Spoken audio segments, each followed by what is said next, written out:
We are sailing in the Solent. Someone's a happy chappy. This is awesome.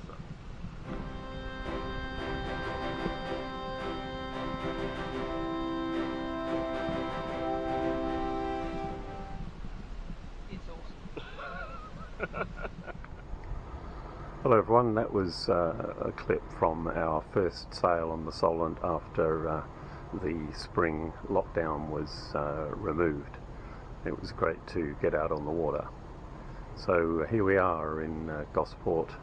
It is sunny and -1 degrees, and in this video we're going to tell you about our cruising and adventures over the summer.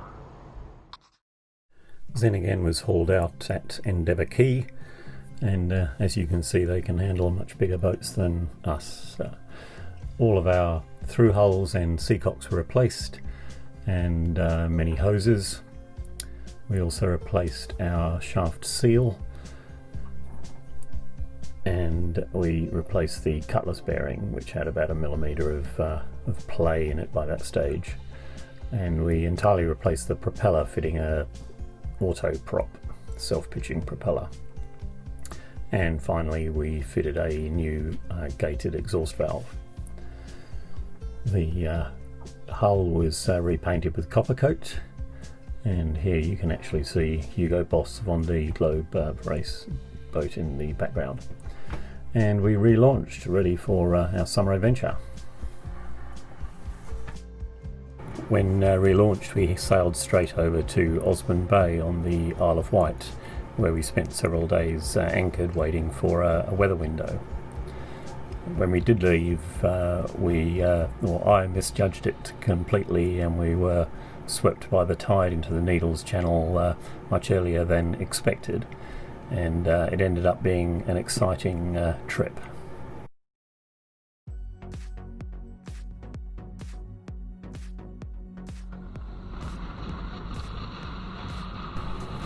It was very close hauled through the Needles Channel, and we were motor sailing, and as we were approaching the exit of the channel, the engine overheated.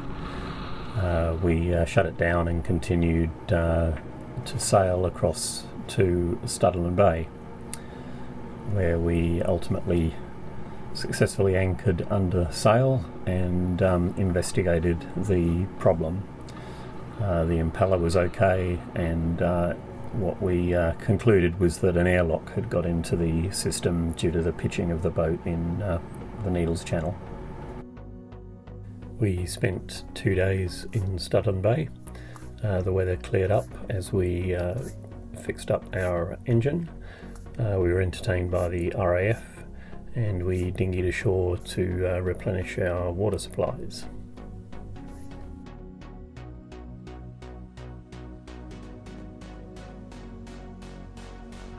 We had a good overnight sail to the Helford River. The wind started out in the southeast, went through the south and then to the west. We tried out our new Wind Pilot Pacific vane gear, which went very well. We saw a few dolphins but didn't get very good video. And we tried out our new Yankee headsail, which had been made for us by Kemp Sails. This is the Helford River as we're coming up the river past some of the moorings. We picked up a visitor mooring, and this is a graphic showing our speed, and you can clearly see the effect of tide. It was good to revisit the Helford River. We'd been there before on a charter with my uncle.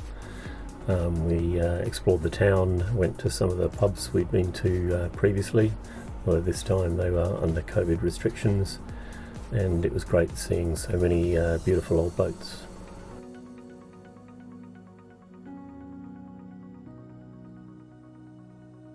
From the Helford River we had a quick 15 nautical mile sail to the Fowey River and up towards Truro. We spent several days on the Fowey, anchoring in 3 different locations. It was very quiet and peaceful. Waited out a storm before moving on.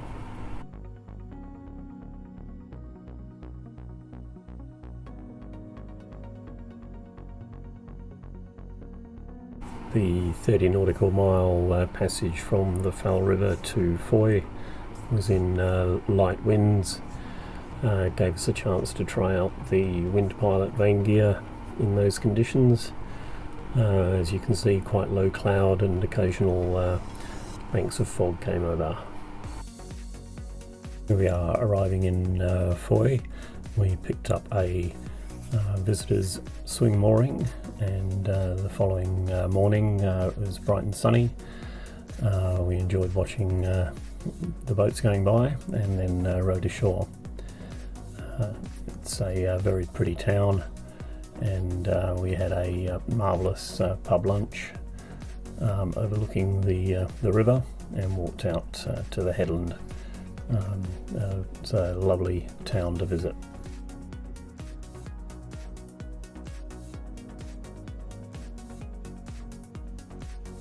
Our passage from Fowey to the Lynher River above Plymouth had very variable conditions. It's about 30 nautical miles, but it was a very pleasant day. We have a happy skipper. So wind vane misbehaving a bit. Well, Gusty. yeah, it's too gusty for it. What stunning coastline. So, it's Loo Bay, just arching away. We're sailing on a sea of diamonds. On our way up the river from Plymouth, we passed the naval dockyard. There was a hydrographic survey ship, HMS Echo, and a Daring class destroyer. And from there we turned into the Lynher River and went past HMS Jupiter, which is a Royal Naval training establishment. And then half a mile further on we were into countryside, barely a single building in sight, and a lovely anchorage. We anchored for the first night on the Lynher River, and then the next day on high tide we went up to a place called Dandy Hole, which is what you can see in this clip. We spent several days there, just enjoying the solitude and watching not very much go by.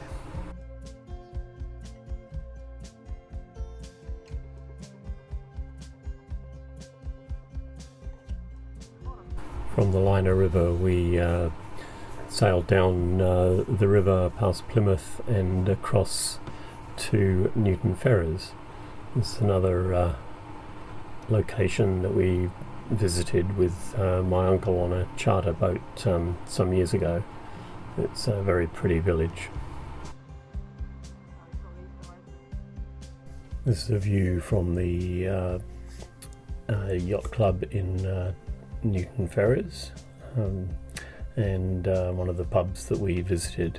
There were some really nice walks around the town up along the riverside, and we picked some sloes, which ended up in a nice bottle of sloe gin.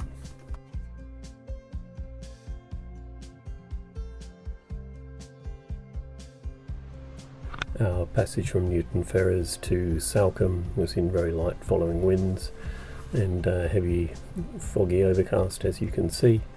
The wind died halfway through, so we had to motor. So that's Stairhole Bay, the Mewstone, just heading into Salcombe. Bit of a bummer about the visibility, but you see it's a pretty impressive coastline. Getting over the Salcombe Bar was easy in these conditions, and we picked up a visitor's mooring adjacent to the town. In Salcombe we spent a couple of days on the mooring in the rear near the town. Lots of dinghy racing going on, and we dinghied ashore to explore the town. On the mooring we had a is it? See ya, buddy. Oh, yes. While ashore, we had lunch at the Salcombe Yacht Club and had a good walk along down to the mouth of the Rea.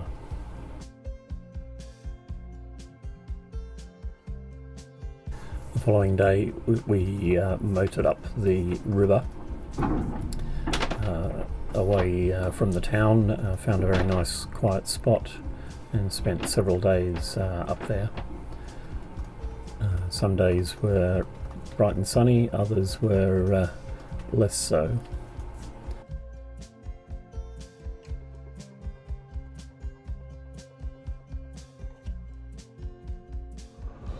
Here we are motoring down the river past Salcombe.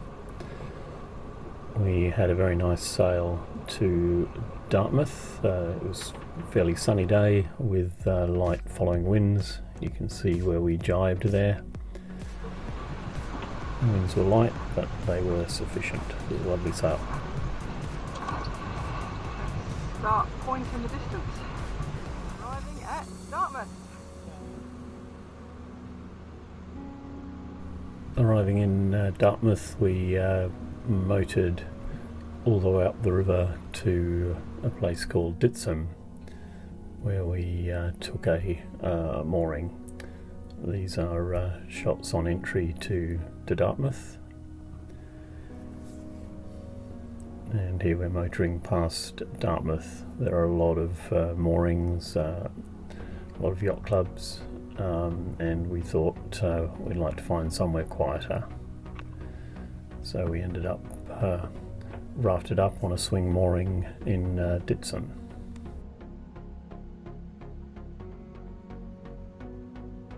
Ditsum's a really nice village. The pink building there is the FBI, otherwise known as the Ferryboat Inn. There's a good jetty to which cruisers can tie their tenders. There's the home of the Raleigh family opposite, and we walked along the southwest coast path to Dartmouth for a day trip. It's a fairly long walk, but Dartmouth town was definitely worth the effort, and we had a very nice lunch at one of the hotels in Dartmouth.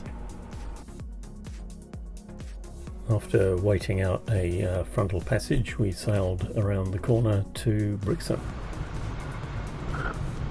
Flat water, westerly wind, 7 to 8 knots. Really doesn't get much better than this. Fishcombe Cove. We were on anchor for one night and then went into Brixham Marina as another front was coming through. We really enjoyed exploring Brixton. Our 50 nautical mile passage across Lyme Bay and around Portland Bill started off in 10 to 15 knots, and about halfway through piped up to 20 to 25. Gave us a great sail. It was a good test of the wind pilot, which performed very well. And we had the tide with us all the way to Portland Bill, and shortly after we rounded it, it was against us, just going to the north up the peninsula there. As you can see, we were well reefed down, and we got into Portland Harbour at last light and anchored just south of the marina. We spent a day at anchor there watching the British Olympic training fleets with lots of boats on foils, and then we moved further north in Portland Harbour and anchored nearer a place where we could take the dinghy ashore. We walked to Chesil Beach, which was pretty spectacular with its famous pebbles. And as that day went on, thunderstorms were building up, so we returned to the boat, and an hour later a massive thunderstorm appeared.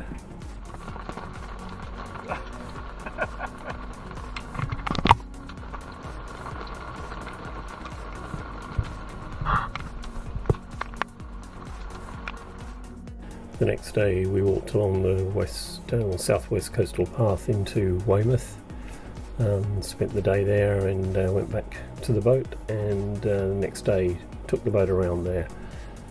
We spent 3 nights in Weymouth and thoroughly enjoyed that. There were lots of pubs and waterside cafes, and that was a nice stay with good facilities.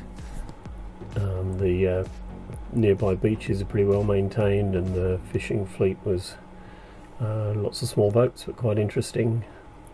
It's a lovely old style harbour. Our passage from Weymouth to Studland Bay was on a windy grey day, but it was a great sail.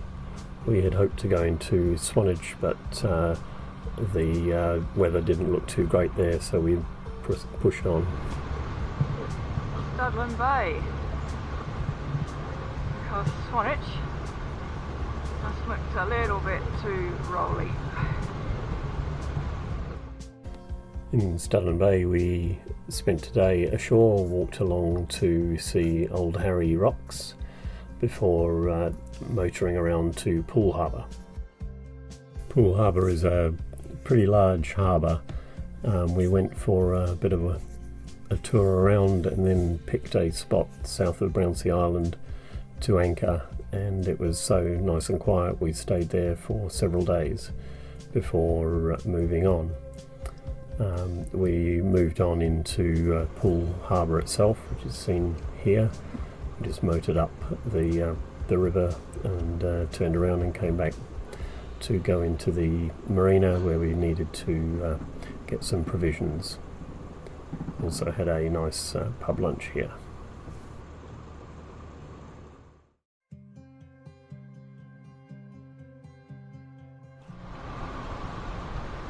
Now 3 miles from the Needles, and we're shortly going to jibe to head for the North Channel. The North Channel takes you past Hurst Castle, which you can see on the left here. It's much more benign, even with a strong tide with us, than our exit from the Solent at the start of this adventure.